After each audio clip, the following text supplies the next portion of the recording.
The views, comments, and opinions of the following program do not necessarily reflect those of Morris Media Studios, MorrisMediaLive.com, or its affiliates. Listener discretion is advised. As a small biz pro, I saw we roll, using procurement, program, and control.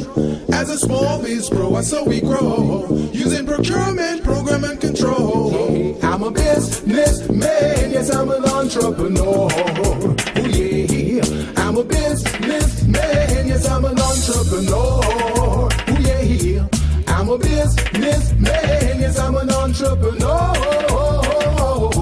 I'm a businessman, yes, I'm an entrepreneur. Oh yeah. Good afternoon, everyone. This is the Business Zone with Crystal and Gilbert Buchanan, your small business paramedic. And Crystal, today we're going to talk about leadership. Oh, yeah, because wow, is Washington ever not displaying that? Hey, Ollie, thank you for the comment. Ollie told me I was a boss lady, so that's going to be good because that's kind of the conversation. Yeah, Washington is not displaying any leadership qualities. Unbelievable. There are very few people showing leadership qualities nowadays. Very few. I don't think they really understand the concept of leadership. So maybe that's why we're going to have to go over the real concepts today and I really think show so. them I think so. What leadership is all about. But I did see something, and I was remembering back because this when I was sitting there watching the testimonies for the impeachment hearings or whatever the inquiry that they're doing, and just reading some stuff that was popping up in my news feeds. I think I mentioned to you that the WeWorks are having some major problems, and that's a new type of innovative Let's business. talk about that. WeWorks. Yeah. So WeWorks is having some problems because the CEO had these grandiose ideas on and growing the company so fast and wanting locations everywhere. But everyone that has ever done that, it doesn't work, right? Wow. Because I don't know how much due diligence they have, but I remember here in Los Angeles, you could have a Target like every 6 blocks, as if the people are not in their cars driving to. So one of those targets is going to suffer, right? Exactly. And so that was the same thing with WeWorks, I think. And that's an interesting concept all by itself, right? Because there are some of us that will go and rent space, maybe for meetings and so forth. Right. But if you got a perfectly decent home and a computer and some Wi-Fi, why are you leaving? Exactly. Your own house. I think they're gambling that people are going to want to flock to their space, their facility, because of how it's structured. It's different. Right. And they get to mingle with other potential entrepreneurs. So they're thinking, okay, that's an attraction device. But it's not necessarily, because it costs money. It costs you, and it's not cheap money. Yeah, it costs you quite a bit of money. But on top of that, when there's a uniqueness about being an entrepreneur, right? And I think the uniqueness is that if I don't feel like getting dressed in the morning when I want to work, I don't have to, right? That's exactly. I mean, in fact, besides being your own boss, the flexibility and you can be relaxed if you want, or you could be all booted and suited and booted if you wanted to, but you have that option, right? Yeah. But if I'm going to go to somebody else's facility, I still got to follow their rules, their regulations, right? You got to do that. So that for some entrepreneurs that feel that they need to be in those kind of spaces, but that's not an everyday thing. Exactly. And then thinking that, if I'm going to spend, $1,200, then I probably would find my own little spot. For sure. And then that way I can control. I don't have to be under anybody else's rules, and right? The whole purpose why people chose facilities like WeWorks in the first place is because they don't want to pay the rent to get their own office space that costs so much. Right. So the WeWorks and the ones alike are supposed to be able to provide some type of convenience at a lower rate. That's really what that's supposed to be. Right. Now, looking at some of these stats here for this WeWorks operation, they started out with one city back in 2010. Now in 2019, they've got 111 cities that they're occupying. Right. You know, so that's probably why their CEO. Because he lost, I think I read yesterday when I first got the notification, he lost $1 billion. Yeah. And so now he would get ready to do their IPO. Yeah. And so they had to pull back their IPO because that was an over projection. Yeah. And so that's some of the issues. And those are the investors' money. Yeah, that's the investors' money. With. Yeah, that he's playing with. So, but I did read somewhere when I was doing my research for our topic today, which everybody, we're going to talk about the styles of leadership and what's successful and what's not successful. And for those of you, you can think back, especially if you've ever worked for somebody, what was a good boss for you and what was a bad boss for you? And what were your feelings and reactions while you were working in that space, right? Mm-hmm. So y'all start thinking, go back and do some thinking. When I brought the conversation, when I thought about it this morning, there was one boss in my history that, oh my God, there was two bosses, but one, I was young, and so much more impressionable. And so you're just starting your business career. You don't really understand the dynamics of Hi, Damaris. Hi, Maggie. Office dynamics, right? Yes. You're young, you're excited, you're out of college, this is going to be your new work experience. And then you go and you got a tyrant for a boss. Oh, wow. And you're like, what the heck is this? And you're literally hating it from the moment you hit the door in the morning to the minute you leave at night. Right. Not if I hadn't had a specific plan for why I was in corporate America, that would have been it. I probably would have started my entrepreneur career at 25. I can think back when I first started my career. I had a boss, and I can count only one boss that I really had that I believe was a good boss. Okay. Because she was very, I would consider her a transformational boss. And later on today, we're going to go into different leadership styles, different styles. But she was very transformational, and I think she was more of a democratic type leader. So it was very empowering to me, and she allowed me to grow, and I really like that.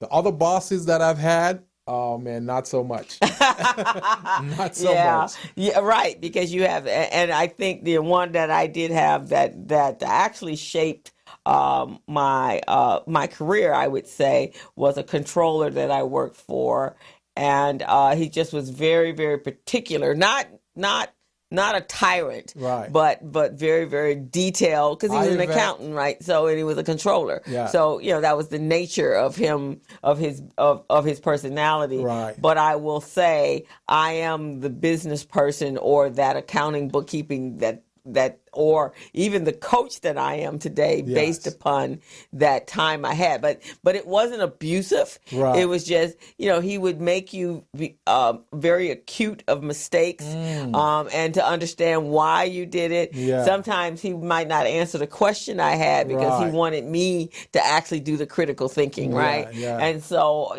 down the line, I went, okay, at first you're like, what the heck? Yeah. But then I realized, and then years later, he actually he went to a new position, and he called me. He says, there is no better person that I've trained in this area than you. Out of all the people I've trained. That's amazing. And so, we had that respect for each other. It's and amazing it was really that cool. he gave you that respect and that compliment. Right, know? exactly. Because many bosses are self-aggrandized. Oh, They want you to worship them. They want you to praise them. And everything that you do within the organization, you got to give them credit. Oh, or they take the credit anyway, right? They take your credit anyway. I remember one boss I had, it was a female, and actually, of the bosses that I've had, and this is sad, but of the bosses that I've had that there's been that discourse, it's been women. Yeah. And there's not been a lot of them, but this one,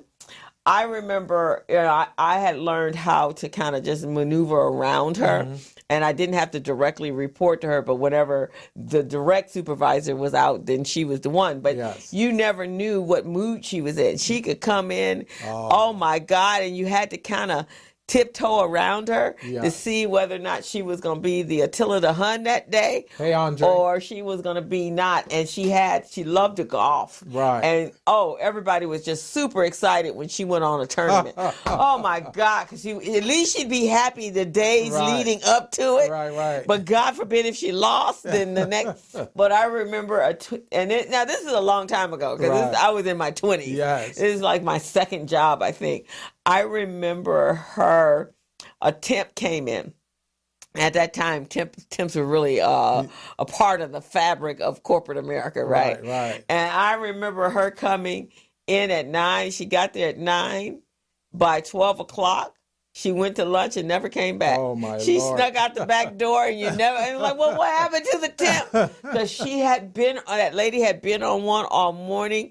It was nothing that temp could do that was right. It was like she was the new whipping post. Yes. And that girl left. She didn't call back. Unbelievable.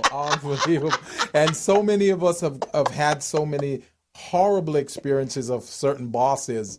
Some of these bosses are not trained, and as we go through, as you know, my background is in organizational development. Right. One of the things that we learn in organizational development is that, they say some leaders are born and some are trained.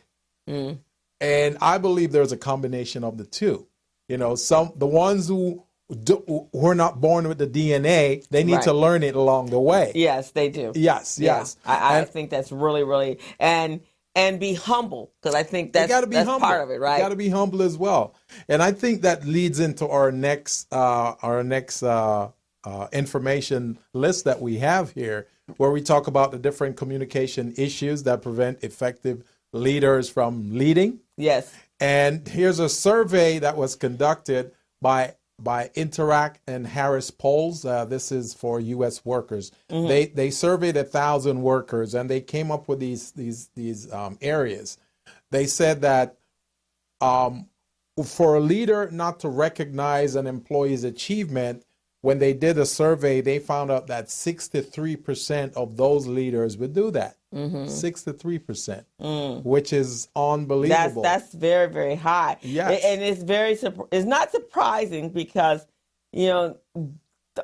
that's why you don't see so much creativity in a company, because you're fearful of branching out there. And most of them don't want you to think out of the box anyway. They want robots, right? Exactly. So not recognizing your achievements is really a power a symptom of them wanting to maintain the power and to deminimize you. And also what they don't understand is that once they recognize your achievement as an employee, it encourages you and makes you want to do more within the organization. Oh, for sure. Yes. You will go bend over backwards of a boss that's always congratulating you and encouraging you to be at your highest potential. Right. But yell and scream at me, dude. I'm gonna do just enough to get me through from 8 o'clock in the morning to 5 o'clock. I'm not going outside of the box. I'm not thinking. That's right. I'm just, you put the task in front of me, I'll finish the task. Don't ask me for nothing special. 5 o'clock, I'm out the door. That's it.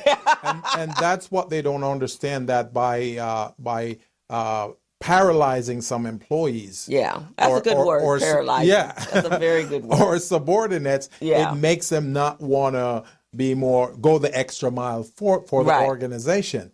And the next thing is not giving clear directions. They found that 57% of leaders, they don't give clear directions. So that makes it difficult for their subordinates to know what they need to do, what the objectives are. Yeah. And that's not very good. And I think in today's workforce, you see that because some people, there's a lot of turnover, right? Hi, Lita. And because there's such a high level of turnover, they don't understand that turnover is because you didn't give them very specific, clear directions as to what you wanted. And then on top of that, you don't even know what you want. Exactly. Yeah. And the thing about it is, what causes confusion within an organization is when the leadership is not clear in what the objectives are. Right. And therefore, that leader expects certain things from you which they didn't articulate. Right. So it makes for a very murky type of leadership within the organization. It does. Because you're reading minds. Yeah, you got to read the person's you to read minds and read their moods and check their horoscope to see what it's saying for the day. Are they going to be okay today? Right. Is it sunny? That's ridiculous. Yeah, you have to do all of that and not understanding that a lot of them bring home life to work. Oh yes, and that's one of the points that we have on here. They're saying 23% of leaders on the survey, they didn't take any time to ask the employees, how their lives are outside of work. Now, I personally believe that number should be higher. I don't think it's just 23% because there's a lot of leaders who really don't care about what their employees are doing. They just whatever you do. In fact, they want you to leave. They want you to leave your personal life at home. So therefore, they're not going to ask you about your personal life because they're thinking that would give you freedom. Exactly. Right. So you probably are right. It is probably higher. And what they don't understand is that the home life is directly connected to your work life. Oh yeah. Because whatever is happening at home, whatever the mood is, you're going to bring that into work with you. If you're not healthy, you're going to bring that mood to work. If your relationship is not going great at home, you're going to bring that behavior, especially if something happened on your way to work. Yes. And then you got to switch off. Yes. And turn channels like, okay, I got to be, and I guess that's because they think we're operating like robots, right? Exactly. But we're not robots. We're human. No, not at all. Not at all. So not having time to meet with employees is another measurement on the survey, which says that 52% of leaders, they really don't understand. They don't put much time into meeting with employees in order to find out what they're doing. No. And that's really awful. Sometimes an employee will say, I'd like to set up a meeting with you. Can we talk? And I don't have time. I've got meetings all week and next week and after that we're going on vacation. So, hit me up about a month and a half down the road. Right, exactly. And that could be a critical moment for this employee because especially right now with many folks are going through mental health issues. Right. That might be a breaking point for that employee where that employee really wants to talk to somebody. Or needs to talk to somebody. Yes. And then the next thing you know, then you got a whole mass shooting at work. That's what I'm talking about. Because somebody didn't understand, their immediate boss, who they spent all this time with, didn't appreciate them and didn't even recognize that they were going through a trauma or whatever was happening. Or so stressed out. Right. Yeah. And here on the survey, they're saying that another thing that creates bad communication between leadership and their subordinate, they're saying that many leaders, they take credit for great ideas that come up by their employees or subordinates. And we talked about that too. Yeah. We know one person right now who he takes credit for everything. Credit for everything. Exactly. Or you have that one that no accountability on their part at all. Yes. Right? Yes. If they do something wrong, then they blame everybody. They blame the subordinate. Yeah, which is, But when something comes out right, it's mine. Like, the man in the White House, boy, he takes stuff from the previous president as his own. Oh, yes. Well, what did he say the other day? The only person he ever gives credit to is his daughter, when the other day he came out and said she created 14 million jobs. Oh, Lord. And you're like, yeah, right, dude. Yeah, where's the supporting document? Right, no supporting documentation. That was just a number that they were saying on the number of jobs to be created. Right. He says she created it. Exactly. Yeah, no. Exactly. But that's absolutely right. And I think in today's world, some industries are so highly competitive. Oh, yes. And you always got that one person. And we're also living in a world, like a reality show world, where your bad behavior is just as, for them, get you as much attention as your good behavior, right? Exactly. So those sneaky, and everybody's had those sneaky coworkers that will steal anything from you. Oh yes. Yeah. And some people are very unscrupulous, and they bring it into the workplace as well. No ethics. And no ethics at all. So the next item on the survey here is not offering constructive criticism to your employees or your subordinate. That happens so many times. You know, there are times when an employee may not do something the way that you are expecting it. And instead of sitting with that employee and said, well, you know, this isn't how I was looking forward to having this done. However, I see where you might be thinking that, you know, we could do it this way, but here's another way that we could take a look at this. Yeah. You know, this way might get the job done much better, more efficiently, and more inclusive of others. You know, so things like those will help to promote positive energy within the organization. Well, good morale in a company. I know when my girlfriend Daisy worked at Continental at the time, their GM was just awesome. Yes. And because she was a HR director, I remember during the time she was there, and she worked there for like 20, 30 years, that they would have they didn't call them employees. There's an associate appreciation day. Yeah. So they were all a working team. Right. And so if they got rewarded for every, no tardiness. If they weren't late, they gave away cars. Yes. But she would go out every month and they do this appreciation, and she'd buy all this stuff. Wow. And then they'd have a big luncheon. That's amazing. And then they would honor everyone from the janitorial staff. That's amazing. All the way up the ranks. So it was like one big happy family.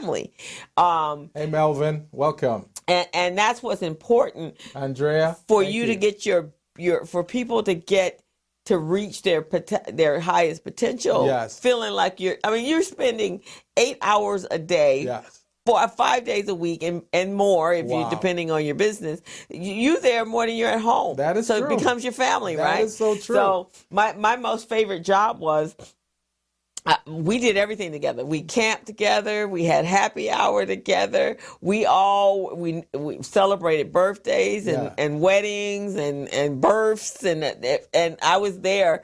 My plan was to be there for 10 years, but I ended up being there for 5 years more, 15 years, because we were one big. Christmas was awesome. We'd go to the boss's house, and he lived in Pacific Palisades, and it was beautiful. That's and amazing. Everybody got gifts. You walked out of there like this. Yeah. Well, on Christmas, it was awesome. We had Thanksgiving parties. Right. We had birthday parties. That is great. But we worked. Yes. But we worked because it was like one happy family. It was one happy family, and we were encouraged to be at our highest, and we were encouraged to, you might have come in at admin, but it was an insurance financial planning firm, and then actually encouraged us to go and get educated to become financial planners. Amazing. And so acquiring, helping you grow. Yes, and that's how it should be. Mm-hmm. That's how it should be. Your employees are your most important assets. And by fueling and nurturing them, that really helps to provide that end result for you.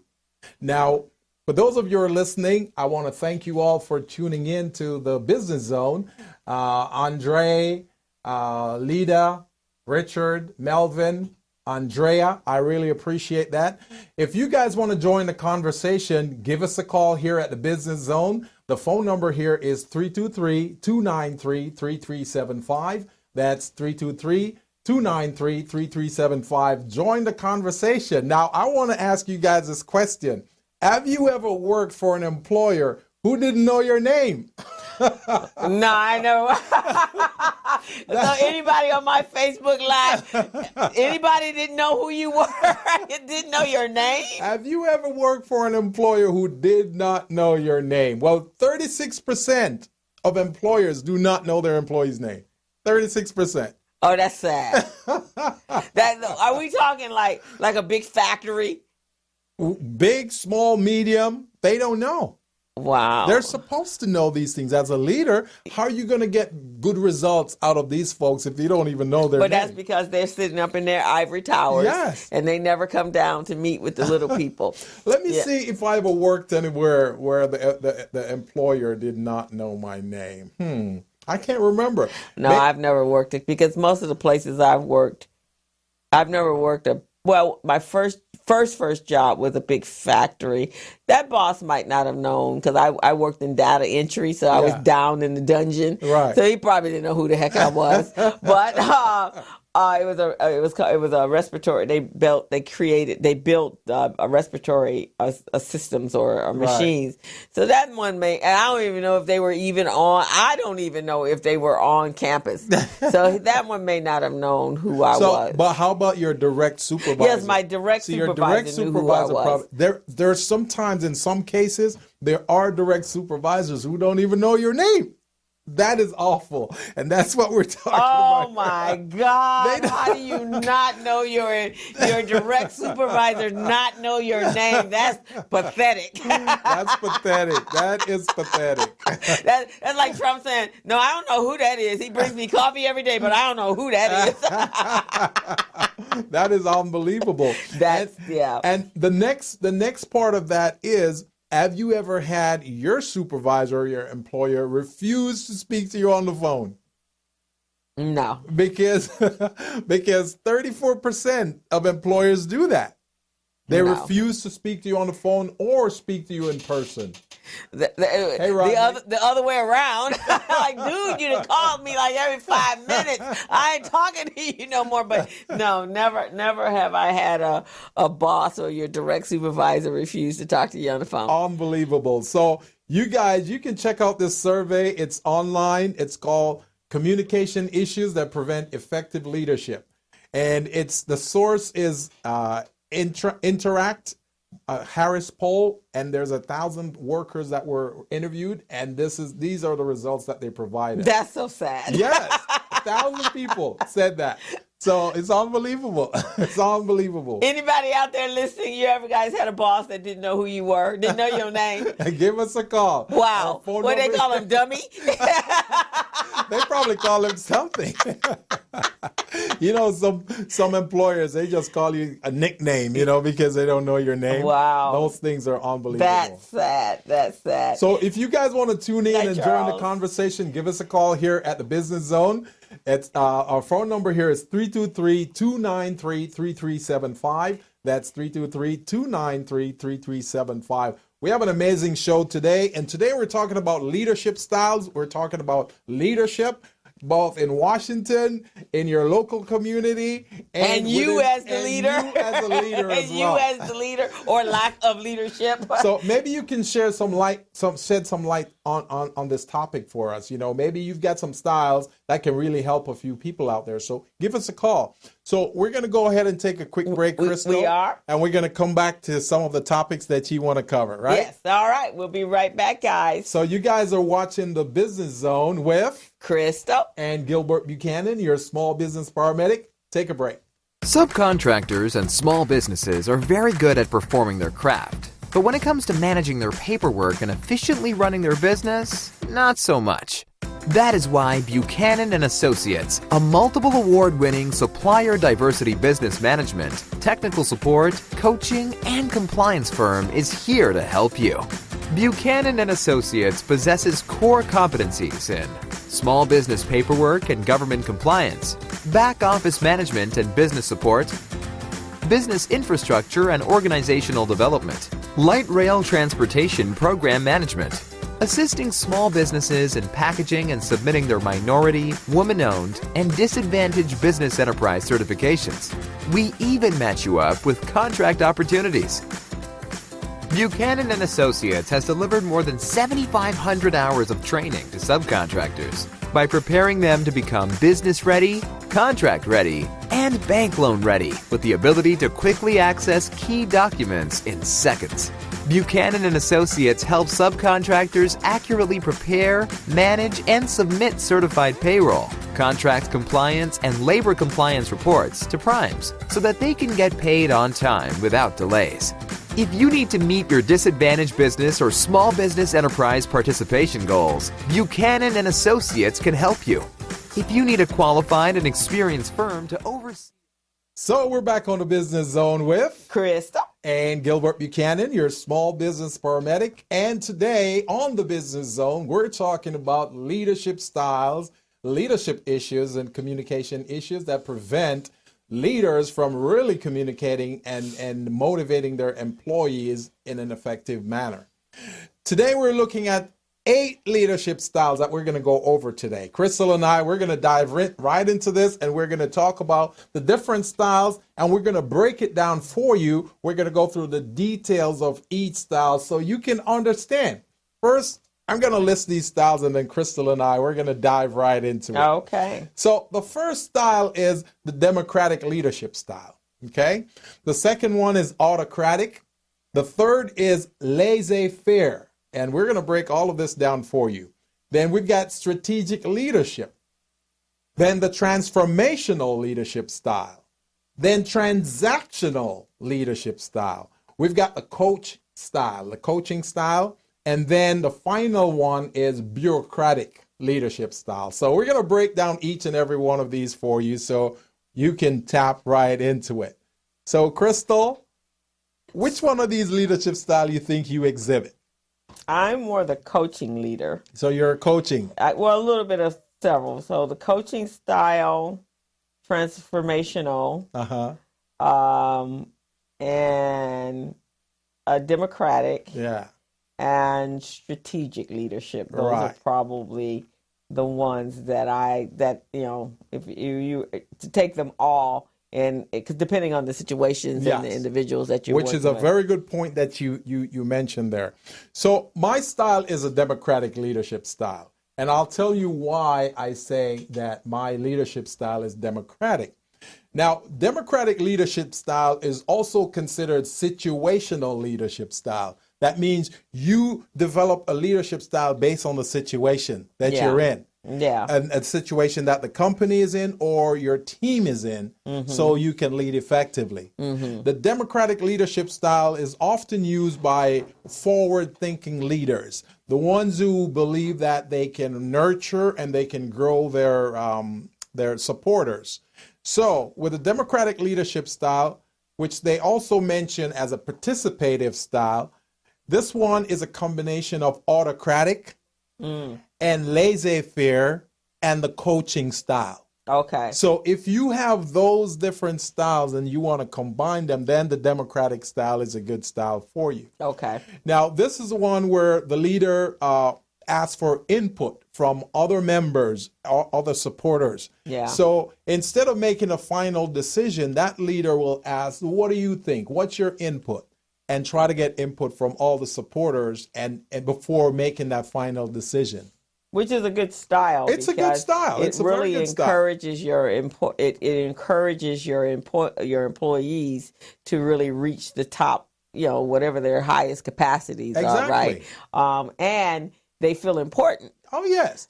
And also, if this leader doesn't know very much about a particular topic, then there might be employees who are more versed in that area. There might be employees who've worked in that area for years, multiple years. So by asking that employee, what do you think? What's your opinion on this? That's a better way to approach the problem. And it's so funny because when you're hired for a company and you're going through the interview process, that's what they're looking for, right? Exactly. Is to make sure that you bring value to the company, right? Exactly. But then it's amazing that you do get into some companies and you're going, well, that was one of the questions you asked me. Yes. And then when you start to give that input, or you're waiting for them to ask you for that input, it never ever comes. Or they try to shut you out.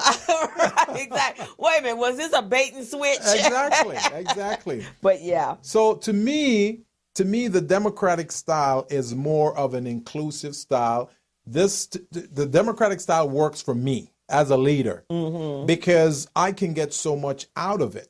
And as a leader, I don't really claim to know everything. So that's why I want to bring in my subordinates to give me their perspective. Maybe they're a specialist in certain area. Right. And that information might help me to make a much better a decision about a situation. Now, the next thing with a democratic leader, what that democratic leader does, it fosters a certain level of engagement from your employees within the workplace. Right. And that's really, really important.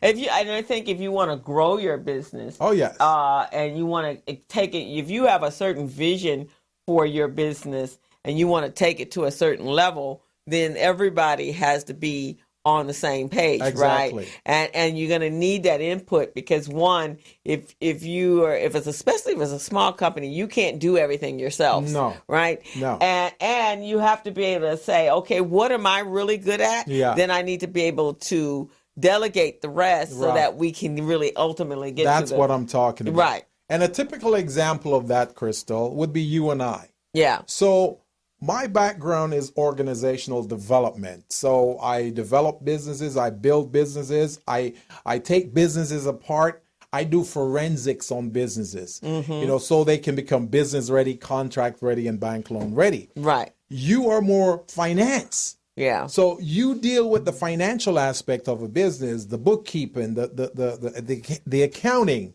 the tax part of it, nonprofits. That's your area. There's no way I would even try to act like I know more than you in that area. You see what I'm saying? Because that's not my field. That's not my space. Right. My space is more the infrastructure development, certification, managing teams, those types of things. So that's why we make such a good team, because I've got what I do on this side, you have what you do, we bring those together. It's an amazing combination. Right. And recognizing that, and that's one of the things people say, they have a hard time finding partners. So this not just people that you work for, not just employees. It also works for if you're looking to partner up with someone, Yes. recognizing what each one brings to the table, Yes. and how that enhances what you're doing, right? Exactly. And that's very, very important. But Yes. yeah, when I look for in people that can independently operate and think on their own, right? Yes. That's kind of important. Yes. Because it really does help you in what you're doing, and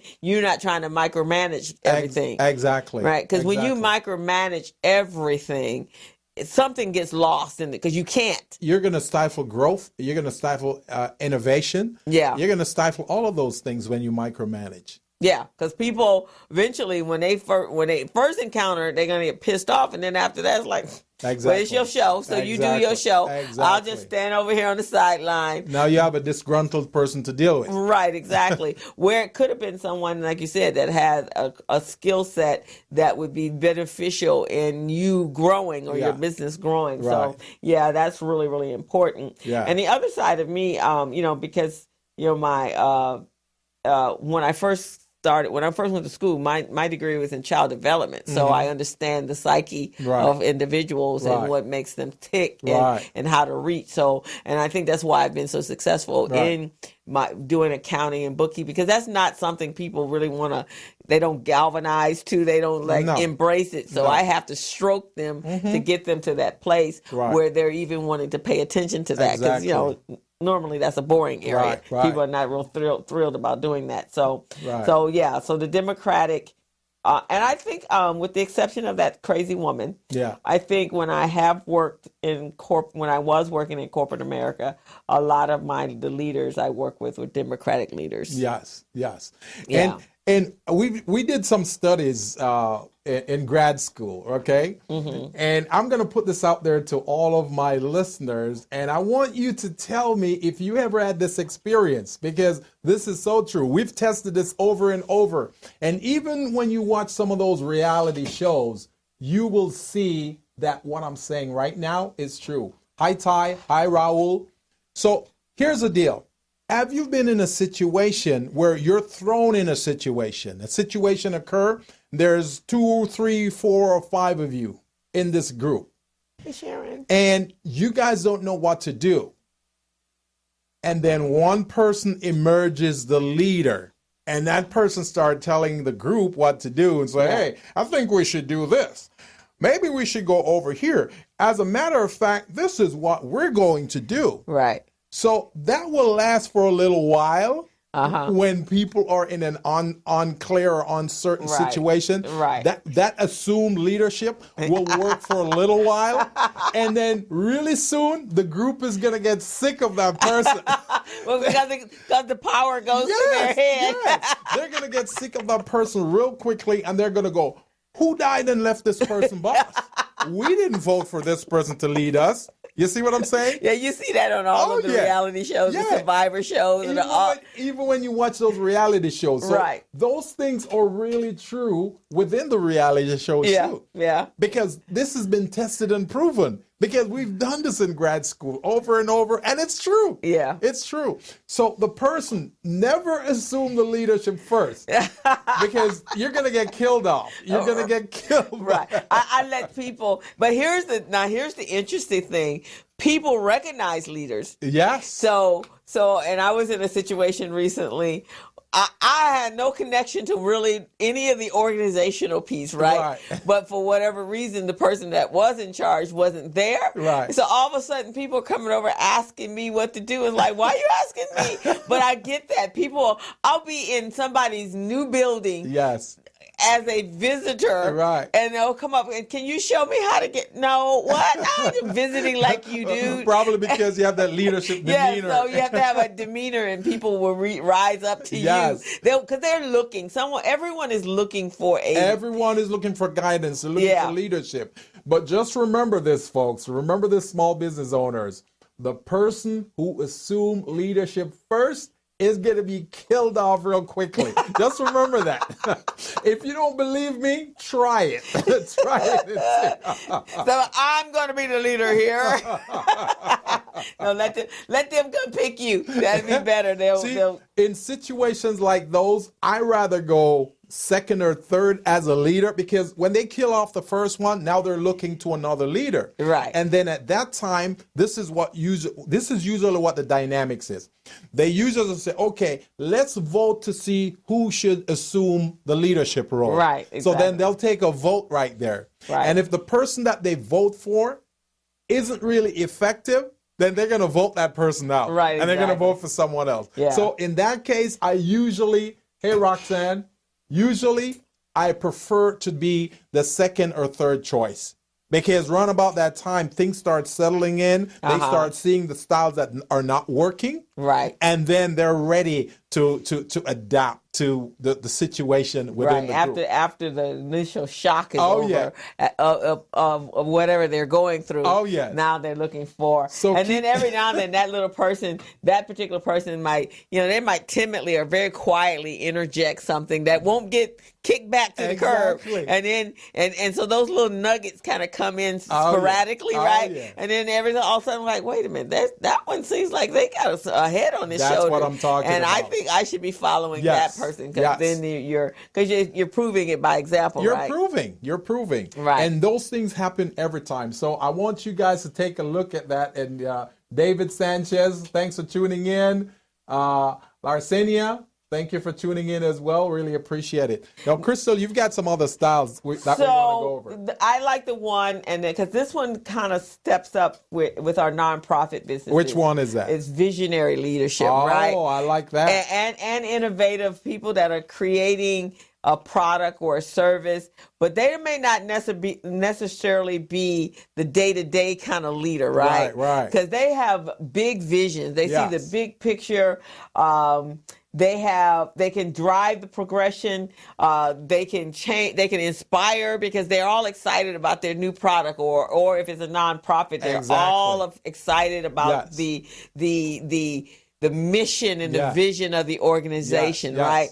But then when it comes time to go look for money, or organize and structure, none of that happens, right? They don't have, because they don't really have the patience for those little detailing things. And that's why they need to recruit and bring other people who can implement and make that happen. Exactly. So that a visionary leader has to have a team. Right.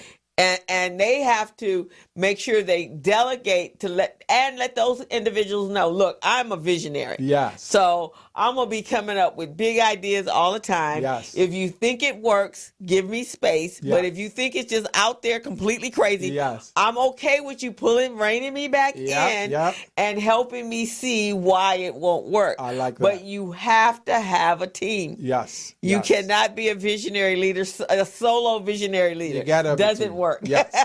And visionary leaders, it's good sometimes because they see things that we don't see. Right. But the important part of a visionary leader is to convince us to buy into their vision. If they can convince us that, listen, what I see is going to be beneficial to us, then they got to convince us that, okay, this is a good thing. So let's go together. Right, exactly. Right. But it's got to be a good team because you got to have the listeners and you have to have the ones that can make decisions. Oh, yes. And again, be able to say, wait a minute, no, I just don't. Let me tell you why this is not going to work. Yes. But at the same time, that individual can't get hurt because, this is their baby. So that happens a lot, right? Yes. So they don't want to hear the realities that this may not send you to the moon. Right. In fact, I think a leader that has had to grow into that is Elon Musk because he thinks really, really big. Yes. But he has his engineers. That's a good point. Yeah, that's a good Elon point is a big picture kind of guy. That's a very good point. And so he has to have a team to help him because he wants to get to the moon like next week. And with leaders like Elon Musk who are visionary, they need to have what we call a milestone plan. Yes. So if they're envisioning things happening within 12 months, then they want to demonstrate to their supporters that, okay, for the next month, this is what we're going to achieve. Then month 2, we're going to achieve this. Month 3. And then those things have to really come to pass in order for your supporters to believe you. Exactly, right. Yes. So you just can't just, get on the trail, on the track and just keep running. Exactly. In fact, I think that's what has happened. He had to back it back a little bit. That's what has happened with the high speed. He jumped on there. He was going to make that happen, right? But they're like, well, wait a minute. It's going to cost this much. And it's fine long as it's over at SpaceX.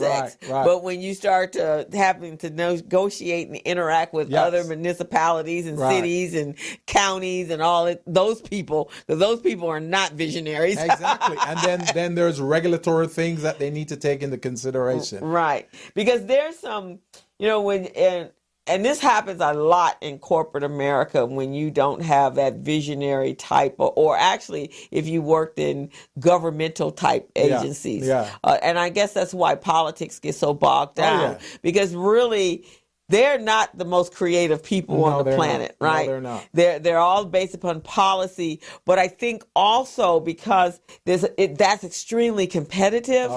And I think in the world today of the internet, where you can think that you're a celebrity or a star, and I think I read somewhere that, or somewhere around 2006, people started hiring people that were very charismatic. They wanted a charismatic, big, huge, larger than life human being running a company.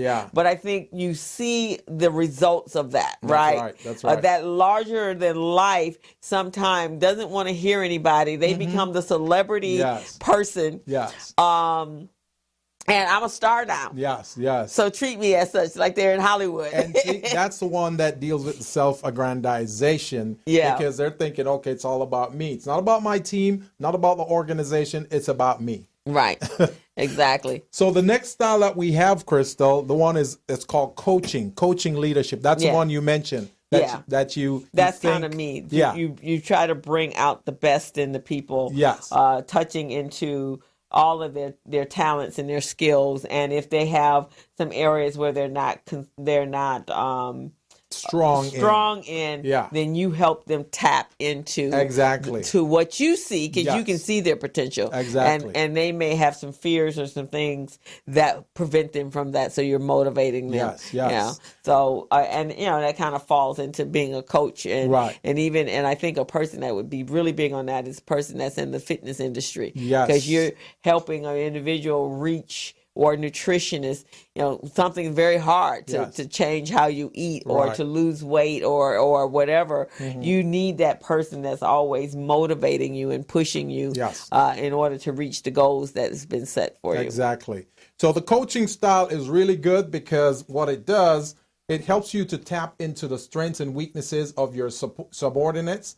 And based on that, you can identify who can perform and execute certain tasks efficiently and who may not be able to, and then put them in appropriate roles. And at the same time, you provide them support that will help them to build those weaknesses. Yes. Yeah. So I like that too. Yeah. And I think that I'm looking at your two that one, you would think it would be absolutely fantastic to have that type of boss, which would be a laissez-faire. Laissez-faire, yes. Yeah, you would think having hands-off leadership, it would be just awesome. But usually what happens is they can't make no decisions. Yes.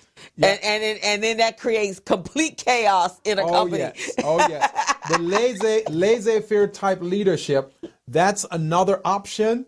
And that one, like Crystal is just saying, that one can create a lot of chaos within your organization if not managed properly.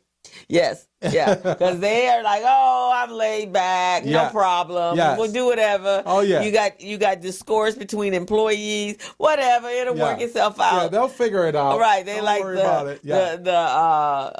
what is that? New age kind of boss? Yes. No. Somebody's got to be the boss. Exactly. Or if not, you got a whole lot of bosses and no Indians. Exactly. This style is a style that is opposite to the autocratic style. Oh, and then the autocratic. Oh, yeah. Autocratic is the next one. That is probably the worst. That would be Trump. Right. Yes. Just, I am it. Yes. Is my toys, my way, your way is the highway. Yes. In his case, he goes a couple steps beyond. I will destroy you. I'll kill you. I'll do whatever if you are not holding me up into the highest of the esteem. If you guys are an autocratic leader, call us. Let us know. We would really love to talk to you. 323-293-3375. Give us a call here at the Business Zone and let's discuss your leadership style. The autocratic style is one of those styles where the leader, it's all about him or her. It's all about that person. It's not really about the subordinate, and the results are not really efficient because that person just wants things done one way and there's only that way. It doesn't work that way. Right. And then the transactional leader is that those are found probably in your sales environment. Yes. Because it's all about the bottom line, all about the dollar. Yeah. They could care less what's happening in between. These are the incentives. Yes. This is the goal. Yes. Get there. Yes. And we'll pay you lots of money, but you get there. Yes. I don't care if your family, if your wife just had a baby. That's right. your problem. You got to be here and take care of business.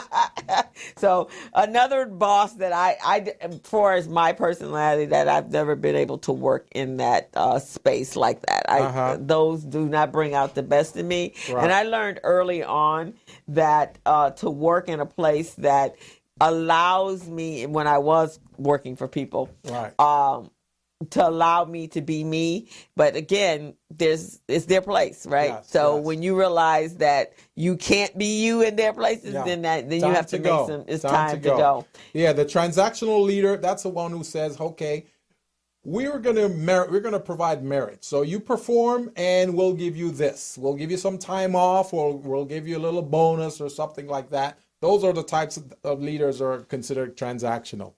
How about the transformational leader, Crystal? That kind of falls right in there with the coaching, because you want the best, and those are the companies like they have great what we call company culture, right? Yes. So that hey Vincent, my cousin just tapped in. Those are the ones that have an amazing company culture, and you just feel when you walk in the door. I think Bob and Jerry's. What's that? Jerry's ice cream. Bob and Jerry's ice cream. Ben and Jerry. Ben and Jerry. Yes. They have that kind of environment. The early day .coms, because that was one of my favorite jobs I worked at, because it was so loose, leadership, but it was cool. But the company culture, they were concerned about the employee. They sent the employees for training and education to grow themselves. They're big on growth and big on growth. They don't even expect you to stay at their company for a lifetime. They want you to move out. They're even referring you to people if they see that you're that star. And if you can't accomplish what you need to accomplish in their space, then they don't have a problem referring you to other people. Those are good. So earlyday.com, not so much now. Because I hear that it's like a rat nest over at Facebook and Google and some places like that, especially with diversity. They don't do diversity very well. None of them. Unbelievable. Yeah. So, but transformational is helping you become the best. They're also looking to see how they can elevate you to the next level if there are levels in their company. They would be one if you reached your potential, they would say, hey, I really think you might want to look at, not that we don't love you, because we do, but I think you would be better if you moved to this bigger company because there's so many more opportunities for you. So the transformational leadership style is the type of leader that they include some coaching in their style because they want you to become better. And they also focus on fostering you. There's goal setting. They set goals and objectives and milestones so you can achieve those and at the same time realize your true potential. Once you get to that potential, then they'll say, okay, it's time to elevate you to the next level. Maybe you should go become an entrepreneur or something. Right, exactly. And even we'll give you contracts. So that's kind of how I got my first contract. Exactly. I had a transformational type of environment a company that I worked in, and they saw that potential and saw that, okay, you need to spread your wings because this is not working for you, right? They help you see that it's not working for you. Now, the opposite to that is the bureaucratic style leadership. Oh, yeah. Not cool. The bureaucratic style leadership is very similar to the autocratic leader, where that person expects their team members to follow rules and procedures precisely as written. It's in black and white, and they'll tell you, well, it's written in black and white. Why aren't you following those rules? That's how it is. Right. I don't want to hear anything else. There's no gray area. That's the bureaucratic They're leader. not creative, boy. They're not out-the-box thinkers. There's one way to do it. And that way only. That's the ones that tell you, they teach you or train you how to do this. Then you're like, but this could be an easier way. And they're like, and they go, nope. How dare you change? No, that's not how we do it here, right? That's how we do it. This is what we do here. And as a matter of fact, you got to go through certain steps. That's how they operate. The bureaucratic leader, you got to go through a certain process. Before you can talk to person C, you got to go to person A and B first. Right. Did you fill out Form A? Why are you talking to me? You didn't fill out Form A, B, and C. Right, exactly. That's the bureaucratic leader. So leadership is important, and we got like 2 minutes left. So we're going to wrap that up by saying, the type of leader you are helps dictate how successful your business is going to be, right? I think you should repeat that, Crystal. That's a great point. The type of leader you are will dictate how successful your business will be. Yes. Because there's a saying that says, the fish rots from the top down. From the head. From the head of the fish. From the head, right? So here are the 4 things that if you are working in a toxic environment or with the wrong leader that doesn't fit your personality, what that's going to happen in their company or in your company, and this is you in your company, you're going to have poor employee performance and attitudes. That's correct. They are not going to reach beyond just the basics of getting a paycheck. They're there for their paycheck. And if they don't have to have that paycheck, then you're going to lose a lot of talent. That's right. Because they're not going to stay around. The ones that are talented and know that they can go somewhere else, they're going to leave you in a heartbeat. They will go in a heartbeat. Bad quality employee relations. Like right now, if you looked at in Washington, Trump can't. Alberto. He can't even replace people, right? Because nobody will come work for him. That's a good point. That's a very good point. When you got a toxic environment and your leadership skills are flawed, you can't get people to come work for you. They don't want to. They don't want to because they've heard about it. And that leads us into number 3, the unfavorable perceptions of your company. On the street, you have a bad reputation because if you got a high turnover, people are like, why are people leaving there? Because that's a sure sign that it's got to be coming from the top, right? Exactly.